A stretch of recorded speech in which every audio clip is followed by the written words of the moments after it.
Welcome back, and thank you for joining us for our view of the global capital markets. In the first quarter, equities built upon their strong returns registered in 2020, while the fixed income markets lagged. This is attributable mainly to rising interest rates on the expectation of a global economic rebound. Looking further back to the pandemic lows, both equities and the credit markets registered impressive gains.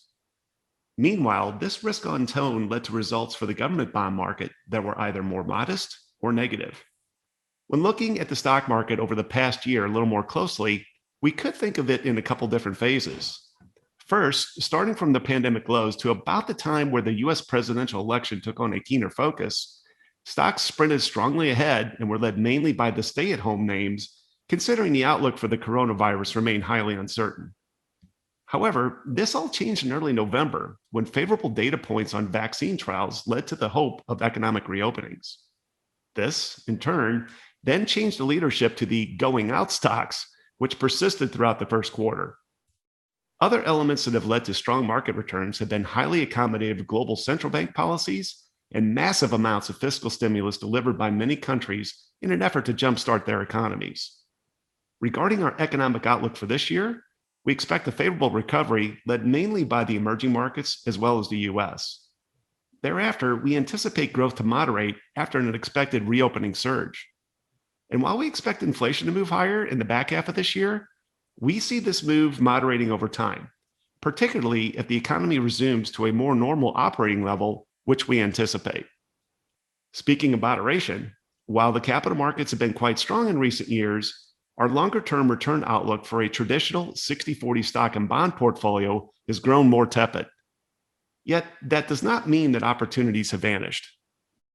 Let's begin with fixed income. While many yields are at or near their historic lows, opportunity remains in select segments of emerging market debt, BBB-rated corporate bonds, and certain areas of the mortgage securities market. That said, a global multi-sector approach is still warranted, as this structure provides a higher yield versus many traditional exposures without taking investors too far out on the risk curve. Turning to equities, historically, they've been able to surmount both higher levels of inflation and rising interest rates. And inflation has only proven to be a challenge in periods where it was 4% or higher, a level that is much loftier than what the market expects and what we are forecasting. As for past episodes of higher interest rates, looking back over a span of over 50 years, stocks have been able to consistently generate attractive rates of return. An added dose of good news is there are opportunities both on the growth and value side of the equation. Common attributes to seek are companies with stable to rising profits and those that generate high levels of free cash flow. Let's start with value stocks.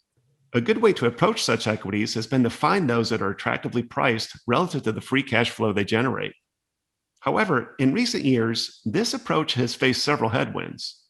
But over the last 6 months, the tide for such stocks has turned for the better, as investors have put a premium on the cash they produce, along with their compelling valuations. And despite their sharp recovery, we believe upside remains for such companies. Regarding many quality growth stocks, rich waters exist among long-term sustainable trends that we expect to grow well in excess of the economy. Whether it be in the realm of digital payments, the focus on health and wellness, or sustainable transportation, these are areas that possess long runways to growth. Clearly, a lot has transpired this quarter, yet our advice remains to be global, be selective, and be active. Thank you so much. See you next time, and wishing you all the best.